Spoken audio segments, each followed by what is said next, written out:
Hi, it's Mike Hankey, and I wanted to talk to everybody a little bit about program reporting. There's been some changes over the past year when Amvets National actually opened up to individual members.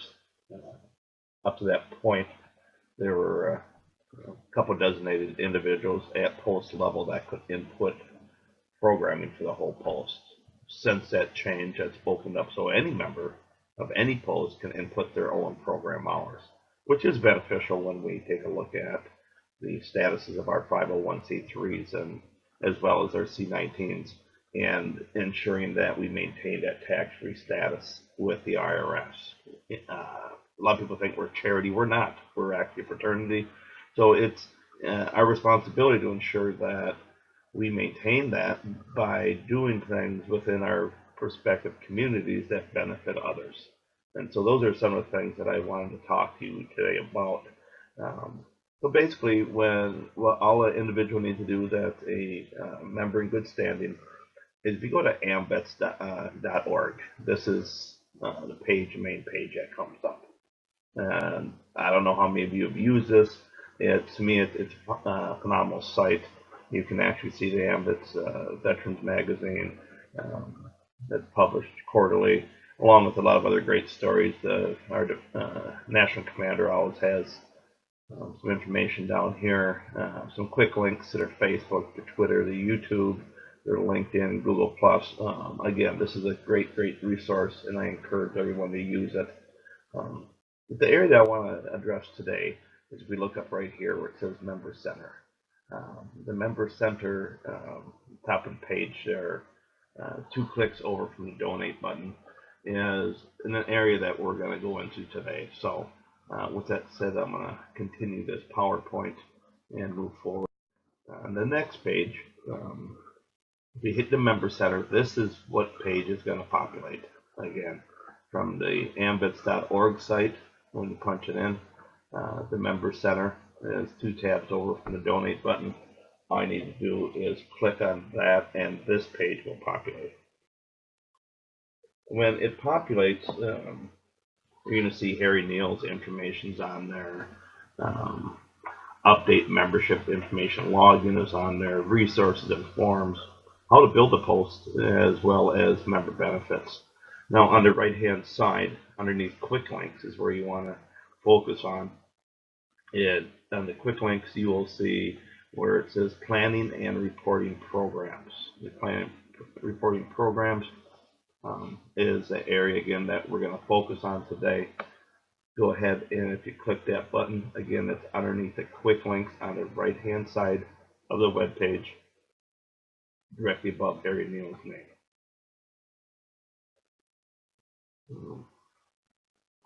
Now here's a more of a blown up picture of that same page. Again, planning and reporting programs is the area that you want to go to. Now, as we advance and if we click that, you're going to see where it says planning and reporting programs. How to plan quality programs will come up.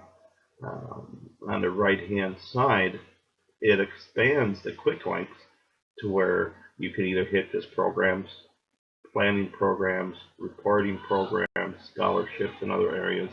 The area that I want to focus on is where it says planning, or I'm sorry, where it says reporting programs. So if you hit that link specifically for reporting programs, it's going to populate the next page, where what you should see is a big pie chart. And that's just an example pie chart. That's not any specific post.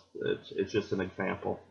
And on the left-hand side of just above that pie chart, you're going to see a pretty good sized blue icon. It says Login to Online Reporting.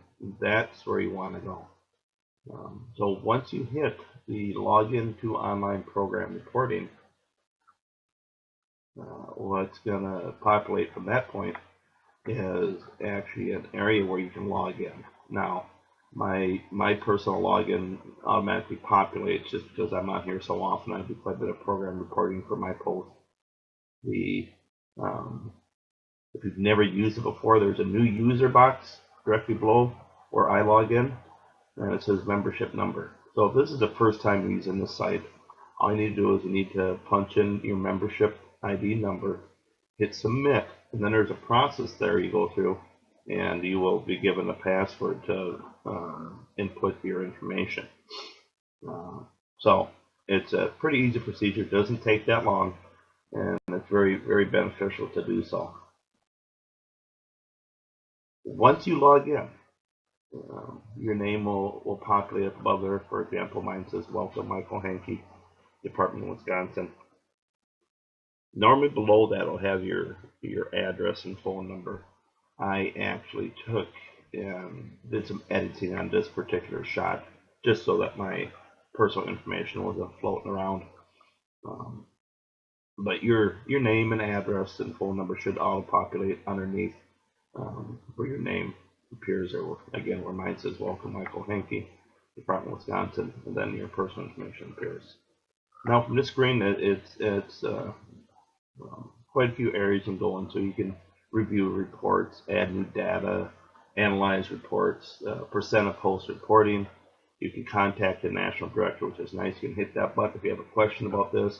Hit that button, send a note right to Maryland, and hopefully they'll respond in an expedient manner.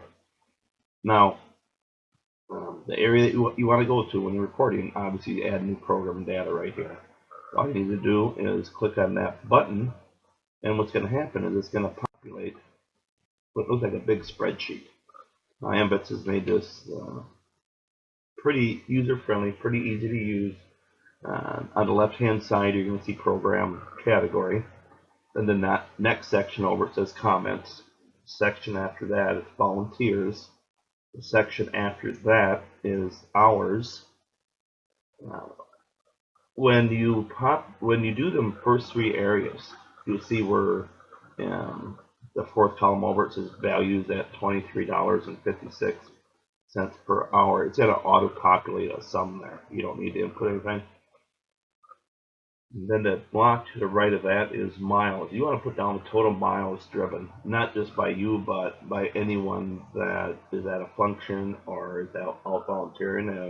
If you have 5 people there and everybody drives 10 miles to get there round trip, obviously you want to put in 50 miles, and that's going to auto-populate a value for cents per mile, which is rated at 14 cents. Then you have an option of putting in an activity cost.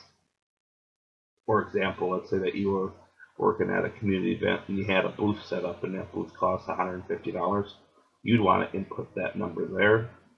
And then the final column on the right is cash donations. If you receive cash donations, if you're doing a white clover drive, you want to input how much you were given for that function there. Now, you will see 1, 2, 3, 4, 5, 6, 7 different areas that you can fill in. Now, on not every event are you going to have information to input in these areas. You want to input in the boxes that pertain to the event. For example, if you're out just volunteering, helping somebody out, you're probably not going to take any cash donations for that, so you just don't put it in. If there's no activity cost, you just leave it blank. Now, I want to bring your attention back over here to the left-hand side of the screen where it says Program Category. If you hit the drop-down menu, what that will do is that's going to bring up an array of options of different areas that you may be volunteering with. So I'm going to advance the screen to that.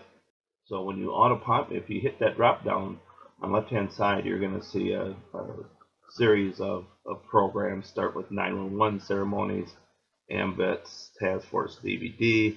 You're looking at AADAA, Americanism, blood drives, so on and so forth. What you want to do is you want to scroll through that. In the area that you worked with, you just need to click on that item, and that's going to populate it in that program category. Then the second box over again is your comments. You always want to start with a date. For example, today is March 10th of 2017. If I was going to input something there, I would type in 3-10 17. That's just for referencing for our vice commander of programs, so that he or she has the opportunity to know the exact date that that event happened. As well, after that, you can put in 2 or 3 words of what it was, maybe who the volunteer was. I have one of my members that does a huge amount. He probably volunteers 3 to 4 days a week. He drives veterans to the clinic. He'll drive them to the hospital. Maybe just if they just need a ride someplace, if they got veterans, give them a ride. So I always put his name there just to give him, so his name kind of stands out. But again, that comments doesn't need to be a paragraph, even a full sentence. Just a real short explanation of what it is. Then if you take a look at the next box is volunteers. Now you look at volunteers, not necessary to put the names of the volunteers there. It's just an overall number. Let's say that you had 10 volunteers. Well, you just put in 10 for 10.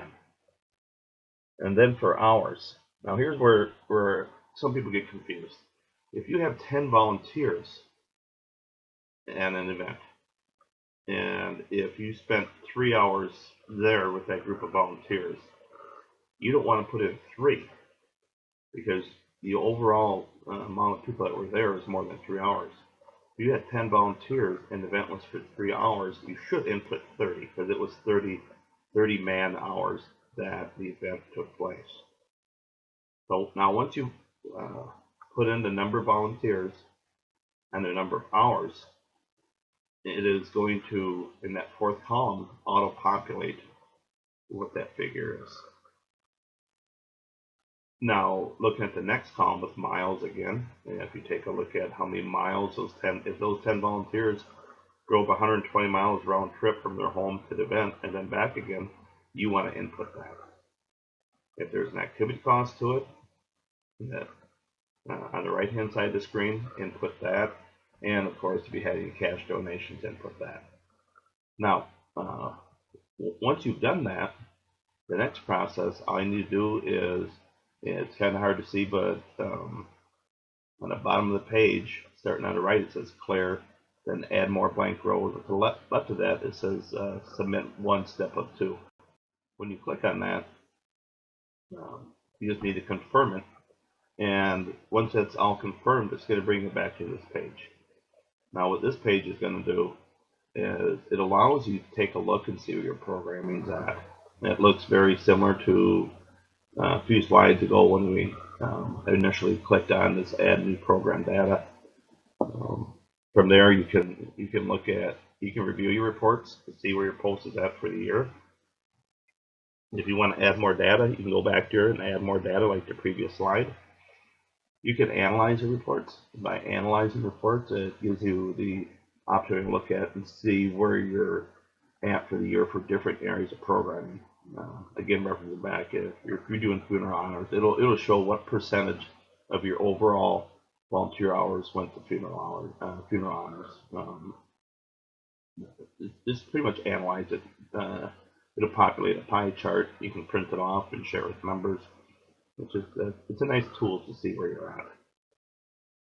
Now below that, you'll see percent of post reporting. If you want to see where our state's at and within the 4th district, because that's how we lie on the national side within the 4th district with the other states, you can take a look and see where we're at. And again, you can contact the national director. Link below that. So this is probably getting more into advanced stuff. The basic stuff are the slides that I talked about previously. It's pretty much getting that information input. Now, if you analyze report, you're going to see this screen. And what's going to come up is just going to show information that we've input for the year so far at my post. Excuse me. Again, like I talked about, my post numbers on the left, 6440, sick and hospitalized veterans, the date in the comment section when it was done. I put usually the individual's name that does a lot of the service hours, the number of volunteers. It just auto-populates, and again, it's a nice tool. This is pretty much what our vice commander programs looks at when You need to find out who's been reporting, who hasn't. It eases up their responsibility and their challenges with ensuring that all the districts in our state and all the posts in our states are reporting this. Now, we're only required per national to input this twice a year by the end of June, by the end of December. Although a lot of information gets lost, a lot of program hours get lost. It's really important. I suggest people who's ever inputting this go on at least every week or two. Or again, if you're just an individual that wants to input the program hours that you've done personally, by all means, you have full access to this as well. Again, earlier I was talking about percent of post reporting. If you click on that, again, Wisconsin's part of District 4, which is the state of Illinois, Indiana, Iowa, Kentucky, Michigan, Minnesota, Missouri, Ohio, and Wisconsin. If you look at that currently, just by odds, as of today, Wisconsin is leading in our District 4 for post reporting. We're at 57%. So 57% of our posts have reported. Take a look at Iowa. It's probably the lowest number right now. They're at 9%. When you report on a constant basis, it not just makes our state look like we're out doing more items in our community, but again, it just eases up with the vice commander of programs and with maintaining 100% state for our national reporting.